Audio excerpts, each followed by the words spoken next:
Assalamualaikum warahmatullahi wabarakatuh. Waalaikumsalam warahmatullahi wabarakatuh.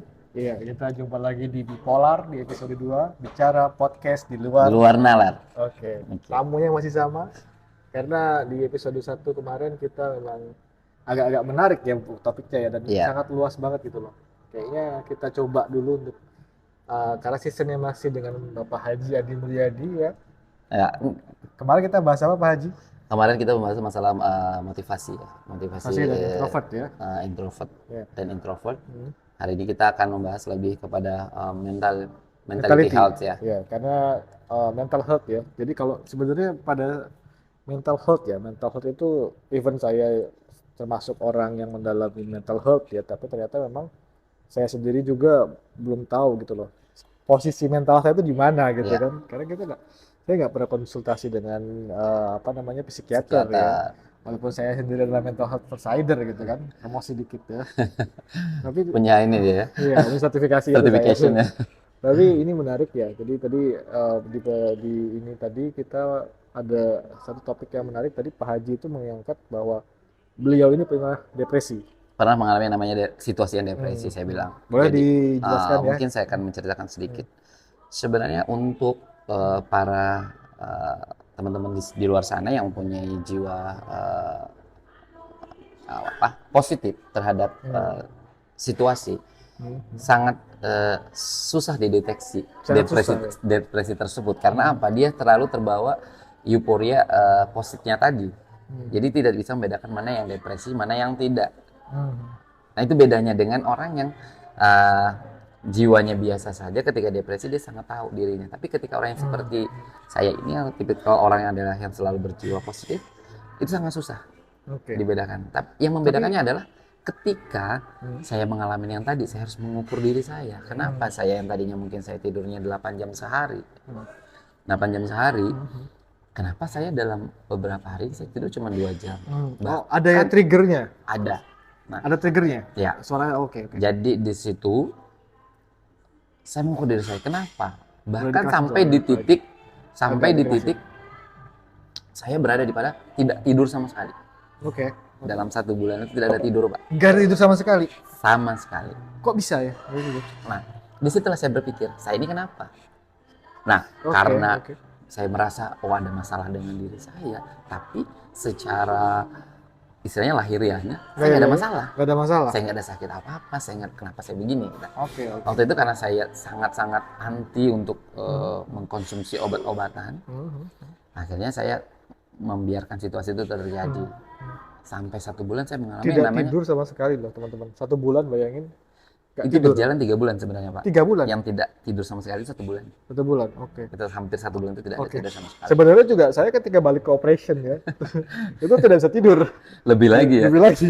Tapi itu karena pekerjaan. Tapi Kalau ini bukan. Enggak gini. Situasinya itu yang saya rasain ya. Saya nggak tahu ya Pak Haji rasain itu seperti apa. Saya merasa di alam antara saya tidur dan tidak tidur. Maksudnya ngigo gitu. Nggak tidur Nggak juga. juga. Tapi kayak istirahat, tapi saya Nggak menikmati. nggak menikmati, tapi saya sadar gitu loh. Hmm. Sadar itu waktu berjalan sadar, baru sadar. Dan kalau orang tidur kan biasanya kita ada rasa terlelap, hilang ya, plek hilang gitu. Tidak kan. ada teringat sesuatu apapun. Oh, kayak kita merasa ya kayak tertidur biasa Tertidur. lah ya. Kayak kita juga semuanya merasa tertidur, pernah tertidur lah ya dalam hidup Iya. ini pasti lah. Nah ini tuh jadi yang saya rasain itu kayak kita istirahat berbaring, tapi Pikiran jalan. pikiran jalan terus pokoknya kalau mau terlelap tuh susah banget. Exactly, totally gitu. Kayak oh ini ternyata jam 1, oh ini jam 2, ini jam 3 itu kayak kerasa lamanya. Malam Iya. tuh kerasa lamanya itu. Karena itu biasanya Pak munculnya itu karena ada faktor kecemasan biasanya. Biasanya Cemas, kalau ya. sudah susah tidur pasti dalam Ada mindsetnya. kecemasan bener sih. Jadi semakin aku nggak bisa tidur jam segini kok belum tidur ya, itu semakin cemas. Nah sebenarnya dari situlah muncul yang namanya kenapa saya seperti ini, karena itu adalah efek dari alam bawah sadar kita itu dikontrol yang namanya beban pikiran. Beban pikiran. Oke. Itu namanya. Oke. Di sini saya garis bawahi adalah ketika saat itu saya kan tidak tahu nih sebenarnya seperti apa sih. Waktu itu saya belum ada dapat ilmunya mengenai depresi itu apa. Setelah berjalan yang saya bilang tadi, 3 bulan berjalan, hampir 1 bulan, 2 bulan itu tidak tidur saya itu durasinya hanya 2 jam, 1 jam, 2 jam. Itu masih ada tidur 1 jam yang 3 bulan terakhir satu bulanan itu, plok, tidak ada 1 menit pun saya susah tidur. Oke. Ketika itu berimpact dengan saya langsung kontrol. Ada apa dengan Ada saya? dengan saya. Nah, Teman-teman hati-hati ya. Jadi kita mungkin triggernya beda-beda ya tiap Beda-beda. orang. Tapi ini kalau misalnya sudah mulai susah tidur, kalau sudah mulai ada kecemasan berlebih, ya, itu tanda-tanda depresi. Itu tanda-tanda depresi teman-teman di rumah. Jadi, nah, tapi saya waktu itu browsing lah.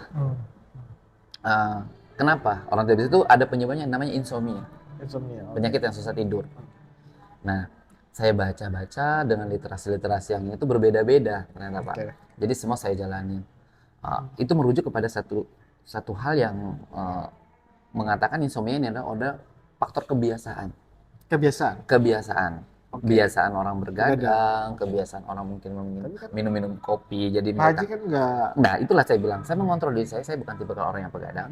Saya bukan tipe orang peminum kopi. Nah, terus saya cari tahu kenapa. Bahkan ada satu momen, Mbak, maaf. Di sini saya ceritakan sedikit ya. Ini terasa seperti mistik. Oke. Nah, jadi saya merasa pada saat itu, saya entah kenapa gitu, saya ketemu orang, datanglah ke rumah gitu kan, datang ke rumah. Waktu itu saya masih tinggal di kosan. Oh, ini real ya? Real. Bukan mimpi ya? Bukan mimpi. Oh, real. Real. Oke. Jadi satu momen saya datang. Teman saya itu datang dengan orang tuanya ke rumah. Mungkin orang tuanya itu mungkin mereka punya ilmu kebatinan atau apa. Saya bukannya tidak percaya ya. Ini bagian dari proses kehidupan. Memang ada alam di luar alam. Iya, alam gaib. Alam dunia. Jadi pada saat itu dia bertemu dengan saya. Terus dia dengan spontan setelah berpamitan pulang dia bilang, ada sesuatu yang mengganggu dalam diri kamu. Saya bertanya, yang mengganggu apa? Saya bilang, Pak. Ada yang ngikutin kamu, dia bilang gitu. Saya mulai merinding nih. Nah, jadi pada saat itu saya ngambil, karena namanya saya berjiwa positif, saya bawalah dengan namanya saya sholat. Bahkan saya sholat itu, sholat hajud, sampai sholat hajat, sholat witir, semua saya lakukan. Jadi di sepertiga malam itu saya memang kan sudah nggak bisa tidur, itu saya manfaatkan. Tapi kenapa saya selalu diganggu yang namanya seperti itu? Ada satu momen yang saya heran pada saat itu adalah, ini pas tahun baru, Pak. Pas waktu itu orang lagi merayakan tahun baru. Tapi tahun berapa itu? Itu di 2013. 2012. Oh, hampir 11 tahun ya. Nah, 2012 pada saat itu. Ada kejadian, jadi saya berbalik lagi ke itu. 2012 itu saya sering-seringnya ke sini. Kayaknya, sepertinya. Tapi saya nggak sadar loh, Bapak ini ternyata depresi. Itu nggak ada yang tahu waktu itu. Itu nggak tahu, manajer saya pun tidak tahu pada saat itu. Oke. Ketika itu, jadi saya bilang, ini ada apa? Pada saat malam tahun baru itu, orang rame. Saya waktu itu kebetulan kedatangan orang tua saya datang ke Balikpapan pada saat itu. Ke kosan saya hendak memberikan beliau makanan di luar. Saya ketika saat itu, saya sadar sekali, saya menempatkan motor saya itu dengan baik dan benar. Betul. Oh, parkir. Di situ tidak ada halangan sama sekali. Motor saya itu rebah tanpa ada apa-apa. Jatuh. Jatuhnya itu arahnya berbeda, berbalikan dengan arah standar. Jadi jatuhnya ke sana. Kalau motor kita standar ke kiri. Samping kan. Ya kan? Ke sana. Harusnya kalau dia mau jatuh ke kiri kan. Ya, ini malah jatuh ke kanan. Berarti ada yang jatuhin gitu. Jatuhin. Jadi pada saat itu saya baliklah. Saya nggak tahu juga, tiba-tiba itu yang punya warung. Mas, sampean tadi naruh motornya pas ada orang di situ. Saya bilang, orang apa? Nggak ada orang, Pak. Ada orang? Bukan, maksudnya makhluk halus, dia bilang gitu. Oh. Nah, jadi gitu. Jadi alam bawah sadar saya itu tahu, orangnya tahu. Orang itu tahu, karena memang dia kan tahu. Di situ tuh memang ada penunggu, bahasanya orang di sana itu penunggunya. Karena itu ada pohon besar memang pada saat itu ya, Pak. Saya balik ke rumah pada saat itu. Saya balik lagi ke rumah tuh. Kebetulan waktu itu saya ngekosnya di, mungkin orang Balikpapan tahu nih, Hotel Zurich. Hotel Zurich? Ya, saya ngekos pada saat itu di situ. Nah, singkat cerita pada saat itu, saya baliklah. Saya bertanyalah ke ibu saya, Bu, apa benar? Tadi itu juga teman saya bilang, saya ini ada diganggu. Terus, saya tadi di warung, gitu lagi, ada lagi makhluk halus. Memang apakah ada yang bisa mengganggu kita? Ibu saya itu memang percaya bahwa saya memang ada makhluk halus, tapi kamu dia bilang, udah kamu bawa sholat aja. Kalau memang mereka mengganggu, mereka akan keluar dengan sendirinya Iya, ketika kamu laksanakan. Nah, eksistensi mereka. setelah itu saya ambil positifnya lagi. Hmm. Oke deh, saya nggak mau berpikir buruk, Hmm. saya cepat. Itu kebayang Pak, saya besok harinya, saya tuh olahraga, saya sekarang olahraga. Kebayang saya harus mengelilingi kawasan itu sampai Hotel Zurich, sampai tembus ke Uniba, tembus ke ini tuh, itu kurang lebih kalau kita mengelilingi itu sampai mungkin 8 kilo 7 kilo. Itu saya kelilingi 3 kali putaran, saya nggak capek, nggak ada istirahat. Kuat banget ya energinya.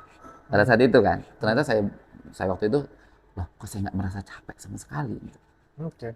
Itu saya masih tetap kerja Pak, kerja di Berarti kantor. capeknya Itu ada jadi ada kalau orang dari stres, iya. kalau orang stres atau depresi tidak pernah merasa capek, Bahaya ya. bahaya. Bahaya ya. Oke. Nah, disitulah muncul. Nah, adalah muncul efek samping pada saat itu. Oke. Pada saat itu saya mencobalah untuk konsultasi medis. Saya dirujuk salah satu rumah sakit waktu itu.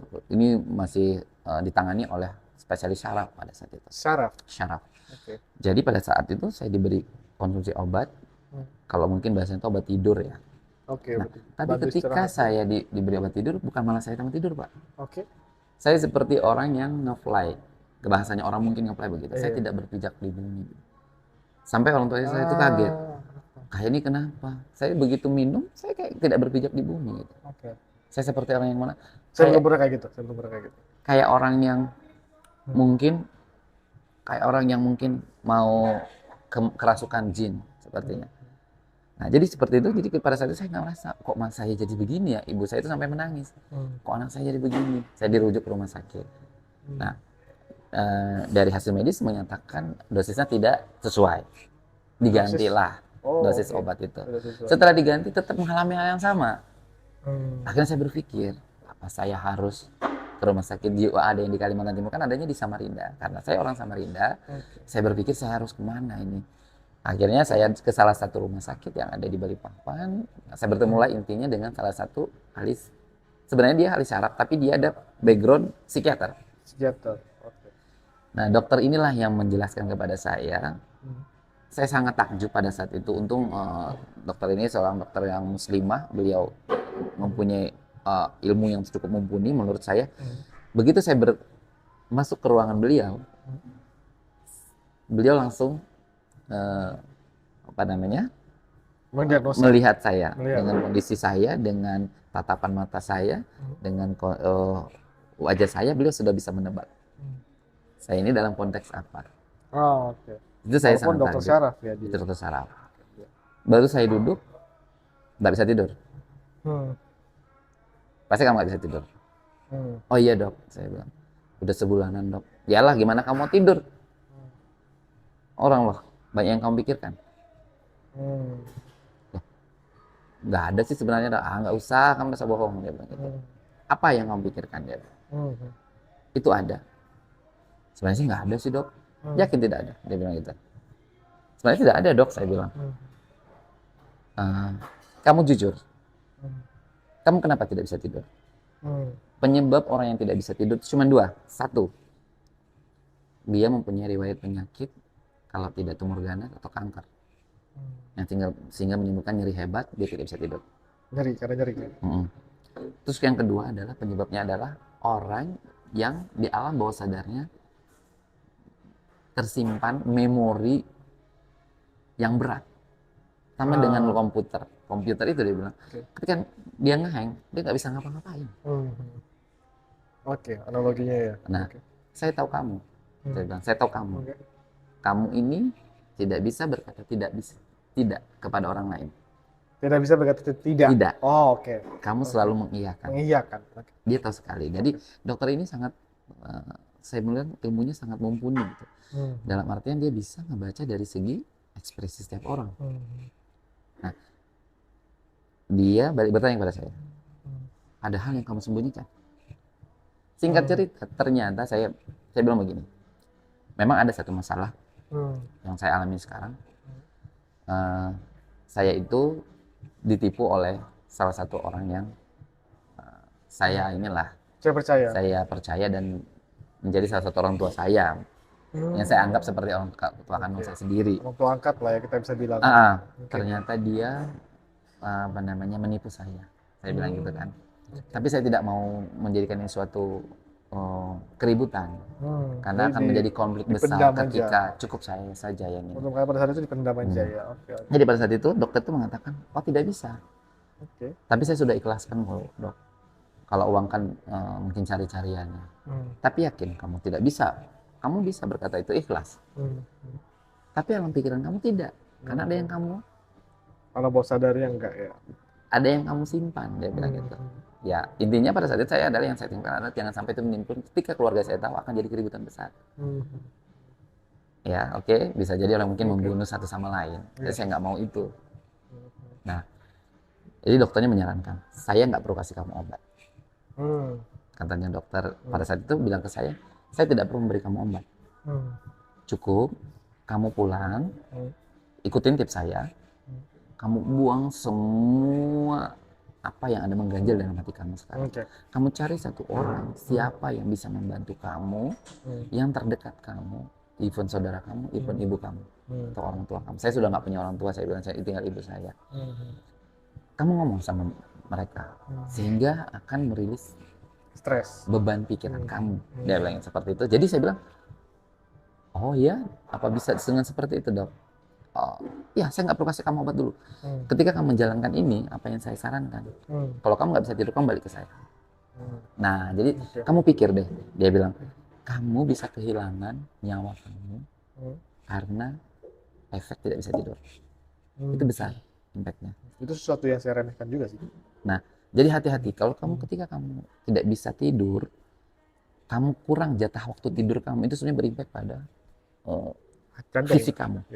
Jantung kamu akan mengalami yang namanya nanti kurang oksigen. Nah, jadi itu kamu harus berhati-hati. Jadi saya nggak perlu kamu kasih kamu obat, dia bilang. Tinggal kamu mengontrol pikiran kamu. Akhirnya dengan begitu antusiasnya saya pada saat itu, oke, kayaknya sepertinya dokter ini benar. Kamu pikirkan, kamu punya orang tua, masih ada ibu kamu, ada yang harus kamu bahagiakan, terus kamu masih punya pekerjaan yang bagus, kamu kerja di satu perusahaan ya, di seperti itu, kamu masih bisa dapat, kamu bisa ganti itu. Tapi kesehatan itu mahal. Nah, dia bilang seperti itu. Oke, saya pulang, singkat cerita, pulang, saya ikutin. Alhamdulillah pulang dari dokter itu, saya ada tidur 2 jam. Itu sudah bisa tidur ya? Sangat senang sekali karena saya mencari mau tidur semenit aja dulu tuh saya rasa sangat berharga itu nggak bisa. Semakin saya ini merasa pengen tidur, kecemasan itu muncul. Terkadang terbayang wajah arwah orang tua saya, kakek nenek saya, itu faktor halusinasi sebenarnya. Halusinasi itu muncul ketika apalagi itu di tengah malam di jam 10 ke atas itu udah mulai muncul itu. Kita merasa ketakutan, kita merasa seperti orang sudah mau meninggal. Itu sangat-sangat mencekam kalau bahasa saya dulu. Nah, jadi itu ternyata depresi sebenarnya tanpa saya sadari. Nah, jadi singkat cerita, bagaimana cara kita membawa beban pikiran kita itu gitu loh. Nah, akhirnya saya pulang ke rumah, saya sharing dengan kakak perempuan saya pada saat itu. Saya mengalami ini nih, saya berharap kamu bisa, sekalipun keluarga tahu, kalau bisa lupakanlah ini, saya bilang. Anggaplah ini bukan rezeki saya. Saya bisa cari lebih banyak, nanti saya akan ganti. Tidak usah kita ributkan, tolong kamu sampaikan nanti sama ibu, sama saudara semua yang lain. Anggaplah ini yang penyebabnya aku sakit. Kamu pilih mana, aku tetap sakit, atau kalian ikhlas dengan keadaan sekarang. Kita tutup. Akhirnya pada saat itu, kakak saya ngobrol sama ibu saya. Ya alhamdulillah setelah itu bahkan pada saat itu, Pak, saya sempat ngajukan ke manajer saya, Pak, saya resign aja, atau saya di PHK aja. Karena saya nggak mau merugikan perusahaan. Karena saya nggak, sekarang saya harus sakit-sakitan kan, tidak. Bahkan saya dulu diminta untuk libur, tapi saya nggak mau. Terus saya tetap masuk. Tapi saya bilang lebih baik saya mengundurkan diri atau saya dipecat saja. Untungnya waktu itu bos saya bijak. Udahlah, kamu saya kasih waktu setengah bulan, kamu cuti aja. Habisin semua ini kamu istirahat total. Ini sudah saya manfaatkan. Nah, disitulah saya mendapat suatu pengalaman berharga bahwasanya mental health itu sangat penting gitu loh. Nah, jadi jangan pernah kita terbawa dengan namanya beban pikiran. Ketika kita berada di satu permasalahan, sebisa mungkin kita Iya, selesaikan iya. dengan cepat. Iya sih, sebenarnya sih mungkin orang sekarang bilang overthinking kali ya. Ya, Ya memang beberapa semua orang tuh punya masalah. ya, Masalahnya berbeda-beda, tapi tergantung gimana kita menyikapinya. Dan menyikapi.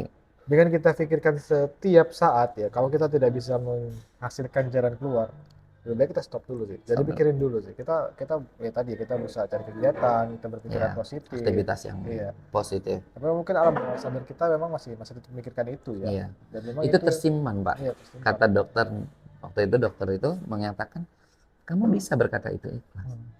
tapi itu masih tersimpan di memori kamu. Itulah menyebabkan kamu tidak bisa keluar dari situasi depresi tadi. Hmm. Tapi ketika kamu mengalami yang namanya kamu sharing dengan orang yang kamu percaya, orang Hmm. itu terbagi. Oke. Kamu alihkan itu semua.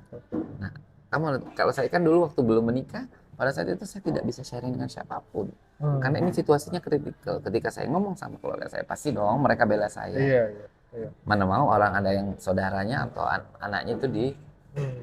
dizolimi orang, Zolimi orang. pasti. Apalagi orang ini orang yang kita percaya sebagai orang tua sendiri Betul. gitu kan. Nah, itulah makanya saya bilang tadi, posisi ini harus kita bagi, harus kita share, harus kita bicarakan dengan orang yang menurut kita bisa menyelesaikan. Jangan Iya. sampai hanya menambah beban pikiran.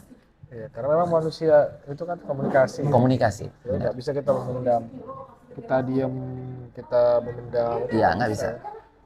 Makanya saya saranin buat teman-teman yang di rumah kalau ada masalah dengan lingkungan kerja kita, masalah di rumah atau rumah tangga kita atau komunitas di mana lingkungan kita berada, sebaiknya kita diselesaikan dengan baik. Oke. Jangan sampai terbawa ke komunitas yang lain gitu. Misalnya kita berada di kantor, kita bawa ke rumah, tidak terbawakan karena itu akan terasa perbedaannya, impactnya terhadap status sosial kita sangat berpengaruh kalau bagi saya, karena saya pernah merasakan itu gitu. Tapi ketika saya sudah menemukan solusinya tadi, seperti saya bagikan tipsnya adalah kita harus bisa berbagi.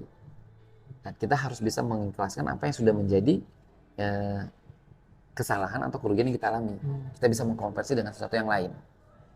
Nah itu gitu. Jadi tipsnya sih itu. Jadi bisa kita keluar dari masalah, kita sehat. Sehat itu adalah kenikmatan yang luar biasa. Dibandingkan kita hanya memikirkan satu hal, hanya satu.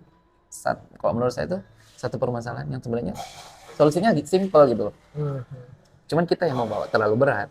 Iya. Nah, jadi kita membebani pikiran kita dengan hal-hal yang berat, akhirnya kita menjadi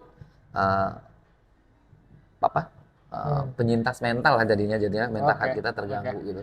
Oke. Nah, seperti itu. Oke, ya, menarik sekali ya. Ini dari ternyata seorang Bapak Haji Andi Mulyadi pernah mengalami sesuatu yang kita sebut dengan depresi. Depresi. Ya. Yang beliau yang kita kenal sosoknya begitu ceria, membawa suasana ramai. Ternyata pernah ada cerita sedih di balik itu semua ya. Iya. Memang semua orang itu punya cerita masing-masing. Iya, dan itulah yang mendewasakan kita. Nah, itu bagian dari pengalaman juga yang saya bilang tadi. Karena kita mengalami situasi yang saya bilang tadi adalah kita menjadi sesuatu yang bermanfaat bagi orang lain. Makanya saya bilang tadi, lebih baik saya yang merasakan itu daripada orang lain. Ketika saya yang merasakan, saya bisa menghandle. Tapi belum tentu ketika terjadi pada orang lain. Nah, jadi saya berusaha memberikan tips positifnya adalah kita harus bisa berbagi satu kebaikan. Nah, jadi lebih kepada yang tips seperti yang awal saya bilang, kebaikan yang kita berikan kepada orang lain sehingga kita mempunyai warna sendiri dalam pergaulan. Oke. Menarik ya. Oke. Season 2. Bukan season 2, part 2 ya. Part 2 ya. Mungkin kita sudahin dulu ya. Udah cukup larut ini ya. Kita juga Pak Haji yang juga perlu istirahat ya. Iya, karena besok masih ada aktivitas lain. Betul. Tolong sekali lagi komen, like, subscribe, share sebanyak-banyaknya ya. Share sebanyak-banyaknya ya. Kalau teman-teman suka, kita undang lagi beliau sebagai narasumber kita. Amin. Sip. Terima kasih semuanya. Selamat malam. Selamat malam. Assalamualaikum warahmatullahi wabarakatuh. Waalaikumsalam warahmatullahi wabarakatuh. Siap.